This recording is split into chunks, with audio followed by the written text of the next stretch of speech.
Hi friends, David here from Learn Stage Lighting and Above AVL, and we are pumped. I'm so excited right now because we are looking at today the Eliminator Lighting Stryker Spot. This is a light that I've been waiting to come out for a while. I'm really excited I have a sample here to check out and share with you today. Let's dive in.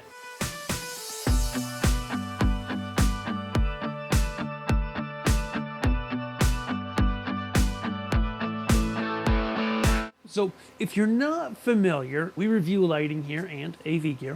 And Eliminator is a brand under the ADJ umbrella. It is kind of their more entry-level fixtures, but unlike a lot of the other entry-level fixtures, some of these brands that have kind of been new to town, advertise all over the place, what you get when you buy an Eliminator fixture is usually really a lot nicer. And that's going to be a big thing right here. The Stryker Spot, what makes this unique is this is kind of a mid-size moving head. And there's a couple things that I really like about it compared to the other fixtures in the Stryker range, which were the Beam and the Wash currently, which I've checked out before. We don't have reviews on those, but I've seen them in person. This guy has some really big positives compared to those, and not a lot of negatives. So let's dive in. It's kind of your typical 150 watt LED spot fixture. Okay, a lot of brands make these, and we have them available on our site from various brands. Now, I'm going to put a stop on it right there. With LED fixtures, I hate to compare wattage because you can have 250 watt LED fixtures and have drastically different brightness levels. Like, for just an example, one of the fixtures people are going to go compare this to is Sheds, that brand that doesn't really have a US presence but likes to take out a lot of ads. Okay. I programmed a venue with another lighting designer friend of mine about a year ago that had a bunch of Sheds fixtures, including their 150 watt spots. Compared to this, they are heavier, they are larger, and they're not near as bright. I can tell you that because we were very not impressed in the brightness out of those fixtures. It was also very blue. There was a really nasty blue ring around the end of the LED. Let's just take a look at this before I get too far in the comparison game, show you what it does, and then we'll talk about how it compares to other units, similar price-wise, etc. Okay, so this guy, on the physical level, is kind of your typical, it is a typical less expensive fixture, and it's not. It has a 16 and an 18 channel mode. It's lightweight, mounts with an Omega bracket, which is nice. Two nice handles on here. In terms of connections and just like quality of the plastics, the setup, etc., I would argue that this screen that we have here and these buttons are way nicer than a lot of the competitors in this less expensive price range. Like, the LCD, the clarity, the Englishness, the translation to English of all of the menu items is like way better than a lot of that other stuff. It looks nice too. One of the things that impressed me the most, and we've had this sitting at full here for a while, and I also had it in test mode, is the loudness level of this fixture. Yes, there is audible fan noise. However, just so you're aware, it is a variable speed fan. I just kicked that off, and instantly, about half a second after I kicked it off, I heard the fans quieting. And then they quieted a little more, and in a minute, it's gonna go just about silent for me. Comparing that to some of these other fixtures that I have, like this is our Dominar X, it's a waterproof beam fixture. This is quieter than the X. This is a Volux Spectra 300. Which is a larger spot unit, and it's about 2.5 times the price, but it has CMY color mixing. The Spectra 300 is a quieter unit, but at the same time, like, a lot of times people put Eliminator in this box that they're just DJ lights and they're cheap and they're gonna have really loud fan noise and be kind of clunky. And that's just not the case here. It's just not that loud. It's not silent by any means, but I would put these in churches, I would put these, just with the understanding that there's some fan noise, but it's really not excessive. Let's take a look at some other things. Actually here, I'm just gonna kick on my live time here. I hadn't done this yet in Onyx, up to about 4 seconds and take it to full. Let's look at how this turns on and off. The dimming on this LED is really good. We're gonna turn it off now, yep. Turn it back on. Like, yes, it's not the most perfect dimming curve you're ever going to see on a moving light, but it's quite nice. The quality of the beam, as you can see here in the haze, and let's point it at a surface now, is really quite good. Okay, so if I take it and point at the surface, you see as it moves, it's doing a good job of moving. Now it's just lighting me. Oh my goodness. Do you know how to drive this car, David? And you can see it on our LED wall here. It's a nice circle of light. There's no blue fringing or anything like that. It's really consistent across the beam. Like there's not really a hot spot or much of a fall off, just a nice circle to it. Looks really nice.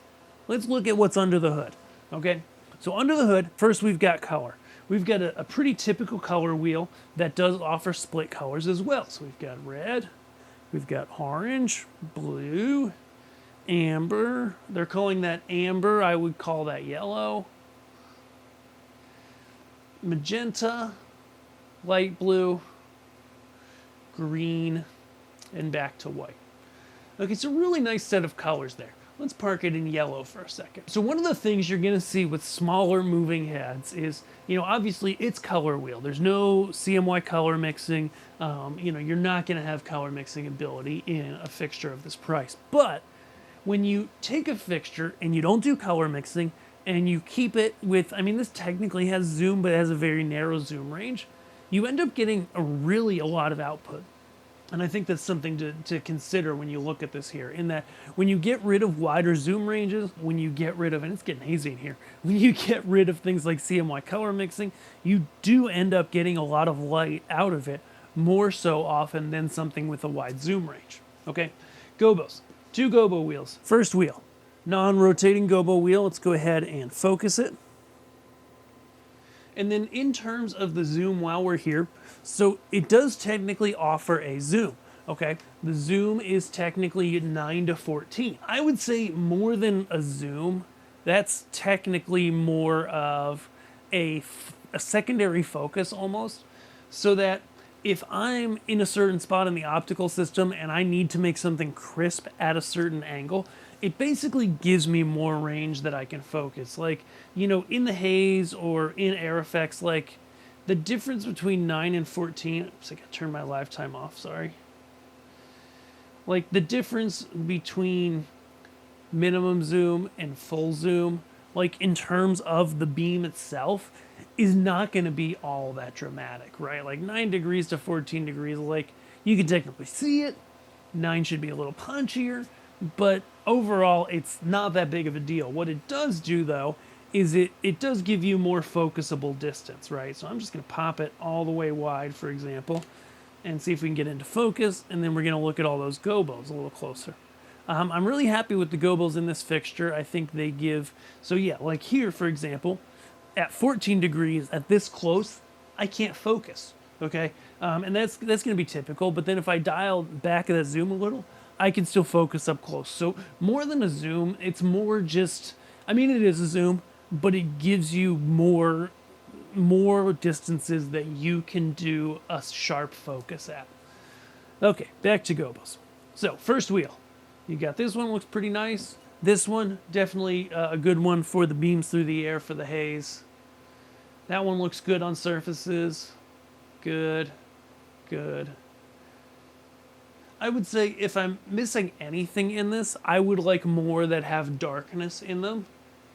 But overall, they look pretty good. Let's go to the other gobo wheel. So you may have noticed when I popped up the second wheel quick, the gobos overlapping each other, and yes, I have the second wheel rotating, looks really good. Let's just go ahead and morph from one to the other, and that's when you take your focus from one gobo wheel to the other. Okay, I'm just gonna pull up focus and see, now we're in the other gobo wheel.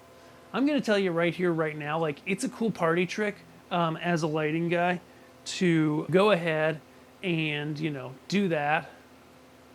Yeah, I think that looks good. You totally can go from one wheel to the other and cross between the gobos.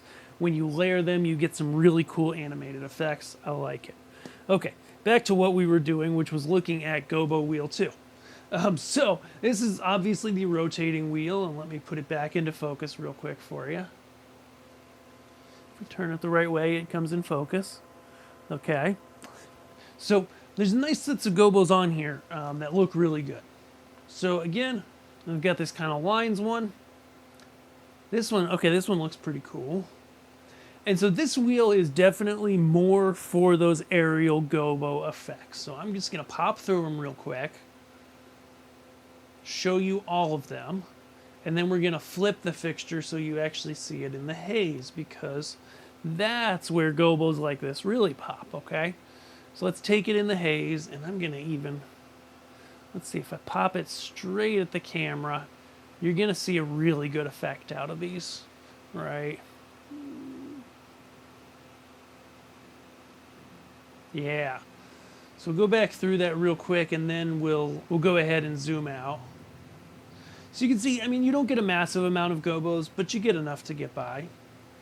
Now I'm going to take it in kind of a typical up in the air, and I'm going to take it down in brightness, just so that even under the studio lighting, you can see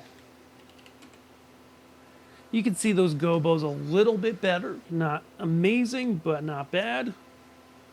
Okay. So as I said, some of these, like this one looks really good in the haze. This one, the triangle does, etc. Rotation looks good, looks really nice and smooth. I'm just going to go back up to full, especially if we combine it with the prisms. So we've got 2 prisms in this fixture. Yes, they are on the same axis, they're on the same motor, so you can't combine them. But again, most of the 150 watt fixtures that are kind of comparables to this, they're only going to have 1 prism. Okay, first I'm going to go to prism 2, which is a long and skinny, a lenticular 4-way prism, I believe. 1, 2, 3, 4, maybe 5. This is great for those beam effects, because if I take it and I get it rotating too, it looks really cool. Okay, let's go ahead and just move ourselves back to here.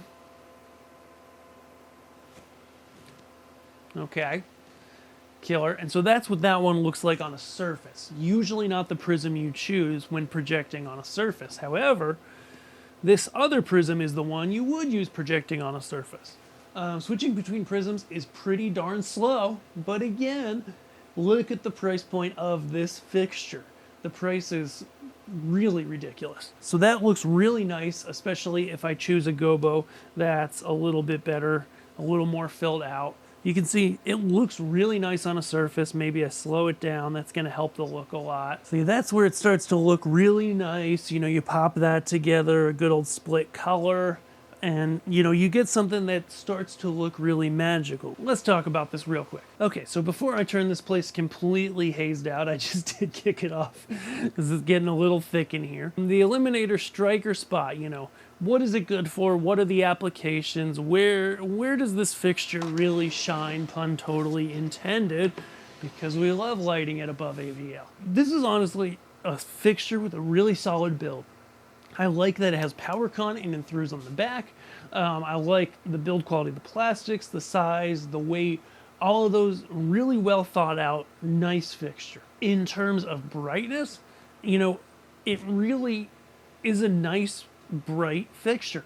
Compared to other kind of 150 watt fixtures, it really outshines a lot of the cheap stuff. And then everything you've got inside of it all looks really good. They chose nice gobos. The prisms are nice. You kind of have the ability to spread the light out a lot more, or, you know, keep it narrower and much punchier. Obviously, you know, comparatively, like here, if I take it, you know, this is a Volux Spectra 300 watt LED. This is the Eliminator Spot. You know, both of them have their biggest prism, and actually, yeah, the 8 facet on the Volux and the 5 facet on this guy. And they're both, let's put them both in yellow. To the eye, and on camera, just to give it a quick look, the Eliminator is a little brighter in terms of punchiness, in terms of how it looks coming out. Granted, it's spread a whole bunch less than the Volux, but it gives you a really good idea that, like, what really works for fixtures like this Stryker Spot is when you make it pretty narrow and keep it pretty narrow so that it really punches. And then you can find that, sure, this isn't going to make like a really wide wash of backlight. This isn't going to cover like a ton of space with light. But what it is going to do is it's going to give you a really good level of brightness for small to medium spaces. You know, even if it was like 20 feet in the air, I would feel really good about it in most applications. being a light that can do gobo patterns, colors, have a sharp edge, look good in haze, also look good projected. There's a lot of bang for the buck in this fixture. You know, is it as nice as something that costs 2.5 times? No, it's not. But I think Eliminator's done a really good job here because the fan noise is much less than I expected. It's less than I remember on the Stryker Beam and the Stryker Wash, to the point where, you know, yes, when it's on at full, there is a constant level of fan noise. It might be around 40 dB.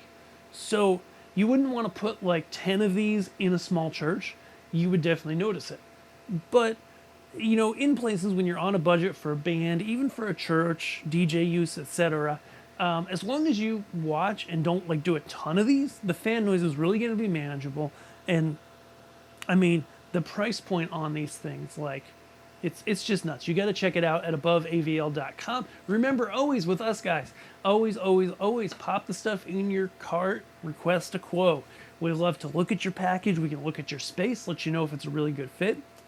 And then we're going to kick out that personalized price to you. So if that sounds good, we would love to have you in the family. We want to earn your business for decades into the future, and we would love to be your place to get all of your audio, video, and lighting equipment. If that sounds good, head over to ABOVEAVL.com. Give us a big thumbs up here and subscribe, and we'll see you guys in our next video. Thanks.